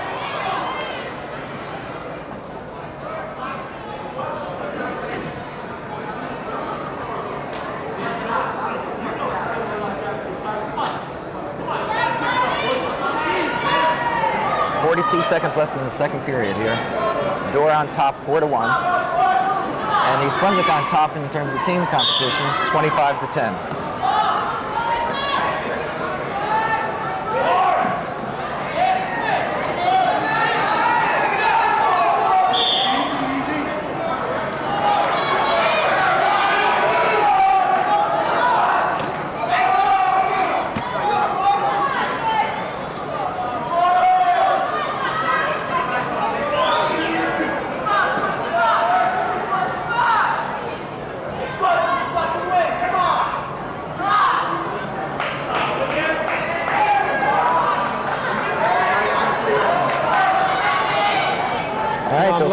I'm sorry, John, go ahead. No, I was just going to say they'll start again with about 30 seconds in the second period. Go ahead, Paul. I'm just looking at the score there, 25-10. When I was coaching, we used to sit on the bench and mathematically figure out the possibilities. Actually, East Brunswick does not have the match sewn up yet. With 2 remaining bouts after this, Dorr would have to win here to ensure a victory for East Brunswick. However, I think it's unlikely that Sayreville would pin out the last 3, which would give them 18 points. That brings the second period to a close. Dorr is still on top, 4-1. Although Hoover is putting up a fine effort, just has not been able to penetrate Dorr's offense and get on offense himself.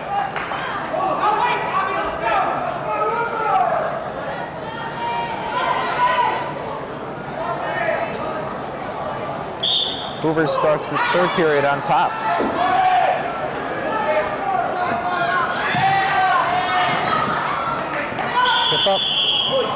Paul, when you coached, did you have any specific philosophy about taking top or bottom? Yes, but it seemed to vary with the some wrestlers, some outstanding wrestlers prefer to be in a particular position in the last period where it's easier to score for them. However, I like in the second period the wrestlers choose top because if their opponent is very, very aggressive and tough on top, you may never see the third period. So you get yourself under there and ask for trouble. Nice reversal by Dorr. Increases his lead to 6-1.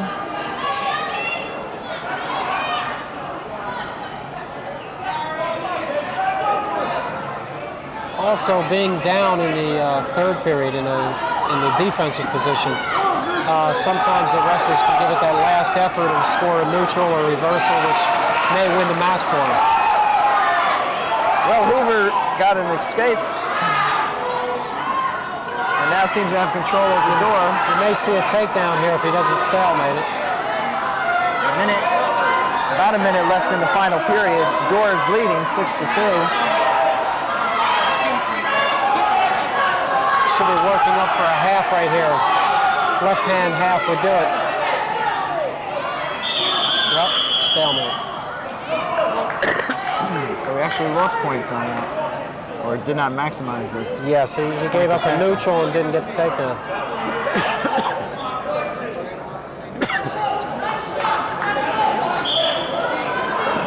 48 seconds left in the match. Good penetration. Door comes up with 2 more, and his lead is now 8-2 over Hoover. These are 169-pounders.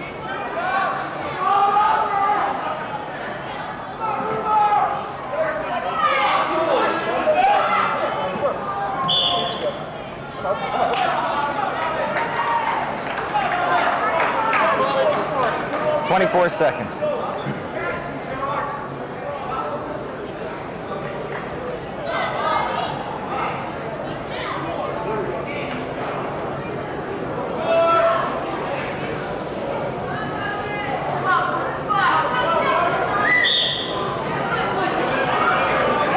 With an 8-2 lead, just has to hang on basically with 20 seconds to go to win the decision.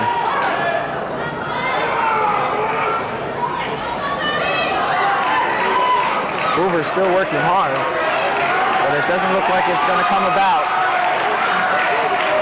And that's about it for this match. And Bobby Dorr should win the decision.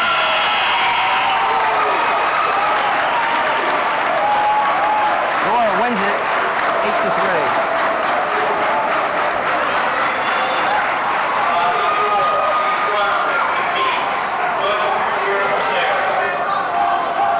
I got to think this next match is what everyone's been waiting for. I think Buzinko's only gotten into the second period once this year. This looks like the battle of the unbeatens here.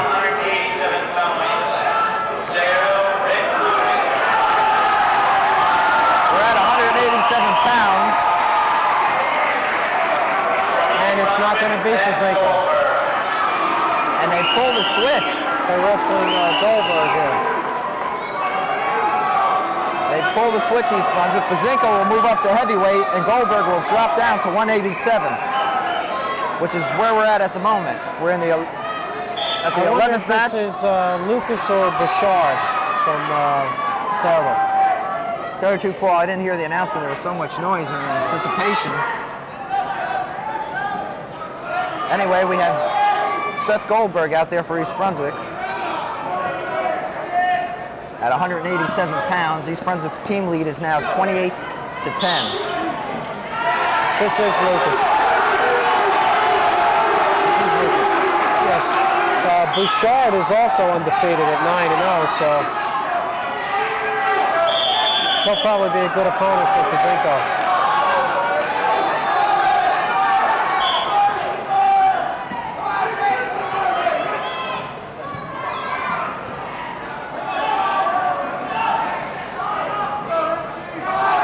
First period action, Goldberg against Lucas.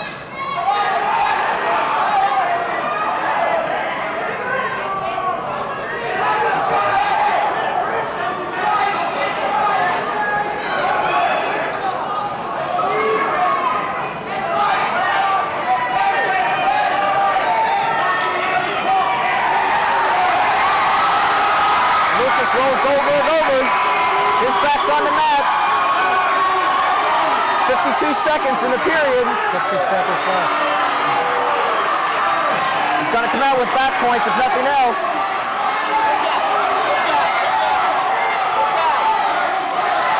Goldberg trying to get out. Roll through. 35 seconds. He's pinned. Lucas pins Goldberg.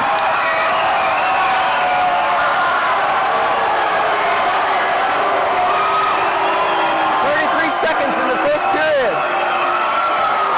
Left. And Goldberg is pinned by Lucas.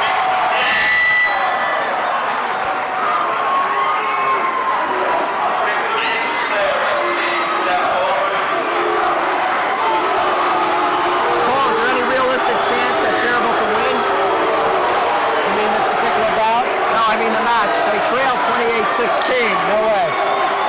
So no matter what Buzinko does, East Brunswick will win. Yes. The team score is now 28-16. Buzinko will come out and wrestle heavyweight against Bouchard. And the crowd is wild. Last match of the night. Here we go.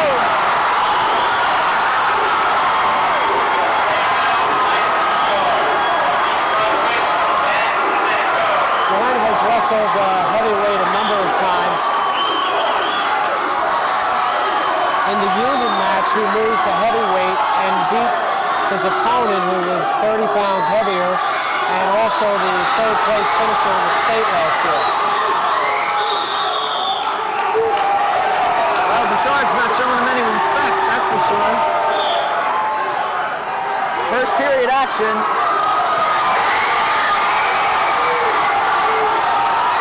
Bouchard is driving hard.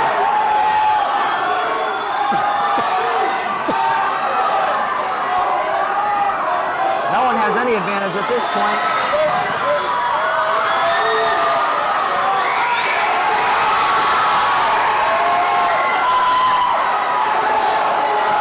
Pretty good exchange. They seem to be rolling with one another. Bouchard has a takedown. A minute and 6 seconds here in the first period. Pazinko and Bouchard at the heavyweight level.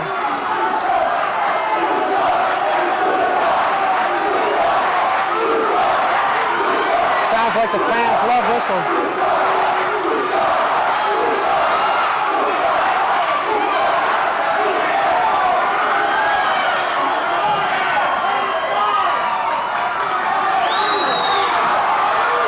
Looks like there's a little bit of weight difference here also.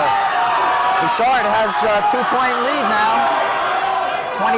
26 seconds, first period. Pazinko trails.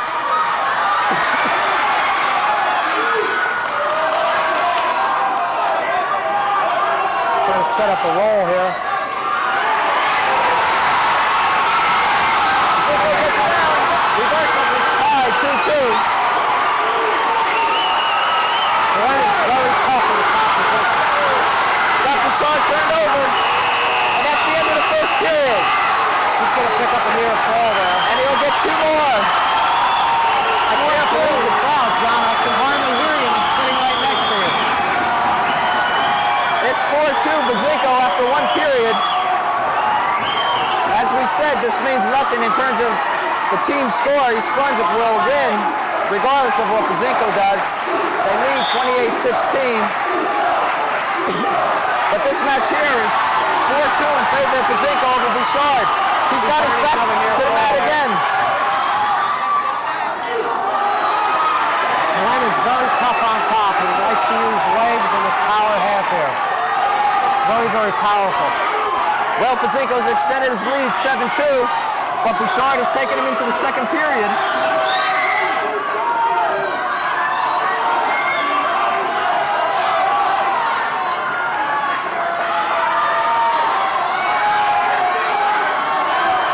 Minute 23 to go in the second period.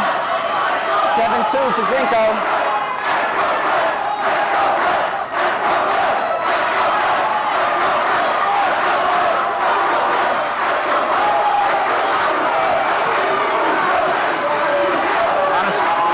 Strength over there.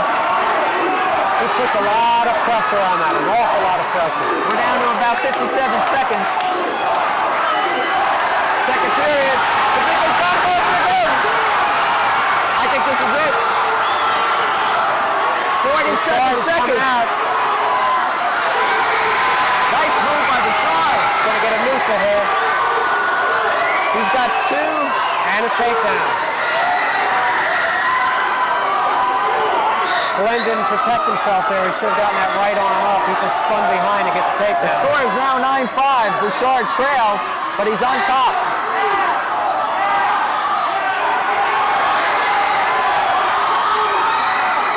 Seconds in the second period. We'll see who has it for the third. Cradle there. 10 seconds. Pazinko rolls it over. Bouchard rolls Pazinko. It's back and forth. 3 seconds. Second period. That's it. That's it. With no time showing. Pazinko pulls Bouchard. Let Pazinko, what a match, man. Crowd plays off. Bouchard is upset. He thinks the clock ran out.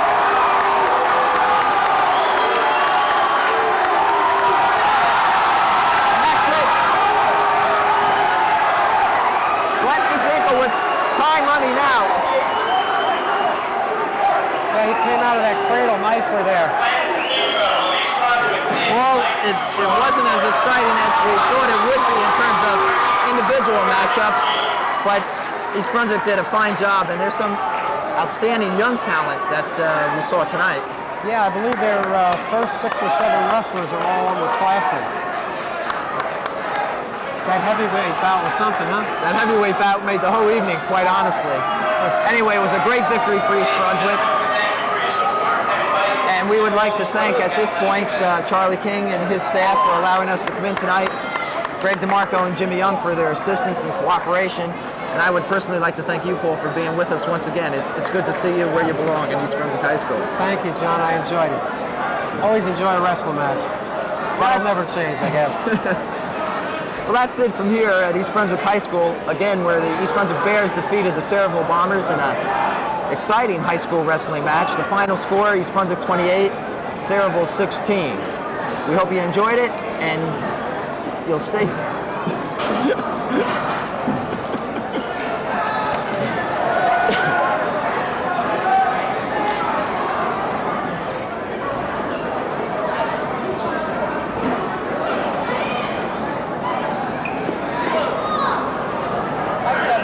Yeah, good. I can't even talk anymore. Are we off? We're off? Good job. Oh, thanks a lot. Thanks. Man, I don't know if any of this audio is coming out. What an ending. That was one hell of a bout. Hey, you know what's a bitch though? You can't root for the kids. I really wanted to say a couple of things like sink it, squeeze, you know. That was excellent. Let's go have a smoke, so. Yeah, really. I mean, just.